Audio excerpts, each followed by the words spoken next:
బాహుబలి 2లో దేవసేన పాత్రలో ఒలికించిన ఆ రాజసం చూసి ప్రపంచవ్యాప్తంగా ప్రేక్షకులు ఫిదా అయిపోయారు.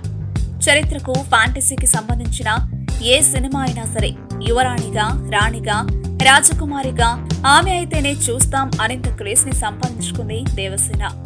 ఆ క్రేజ్ అనుకునే భాగ్యం కాదు.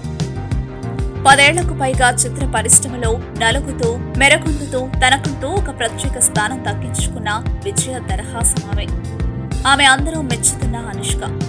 బాహుబలి తర్వాత బాలీవుడ్ లో కూడా అనుష్కకి ఎంత క్రేజ్ వచ్చేసిందంటే లెక్కలేనన్ని ఆఫర్లు ఆమె వెంట పడ్డాయి. కానీ అప్పటికే ఒప్పుకున్న భాగమతి తప్ప మరే చిత్రానికి ఆమె అంగీకారం తెలిపలేదు. ఇక తెలుగు, తమిళ్లో అనుష్కకి ఉన్న క్రేజ్ తెలిసిందే. ఇంత క్రేజ్ ఉండి అడిగినంత రెమ్యునరేషన్ ఇవ్వడానికి ప్రొడ్యూసర్లు రెడీగా ఉన్నా అనుష్క మాత్రం తన కొత్త ప్రాజెక్టు విషయంలో తొందరపడలేదు. అయితే మెగాస్టార్ చిరంజీవితో సినిమా చేయడానికి అనుష్క ఓకే అనేసిందనే లేటెస్ట్ టాక్. మెగాస్టార్ చిరంజీవి 151వ సినిమాగా ఉయ్యాలవాడ నరసింహారెడ్డి తెరకెక్కబోయే విషయం తెలిసిందే. ఈ మూవీని ప్రొడ్యూస్ చేస్తున్న రామ్ చరణ్ లీడ్ రోల్ కోసం ఆఫర్ ఇవ్వడంతో అనుష్క ఒప్పుకోవడం జరిగిపోయిందట.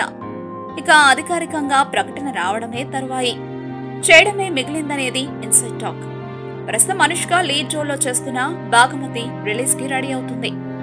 తాజాగా అనుష్క ప్రభాస్ సరసన సాహో చిత్రంలో లీడ్ రోల్ లో నటించడానికి అవకాశం దక్కించుకుందని వార్తలొస్తున్నాయి.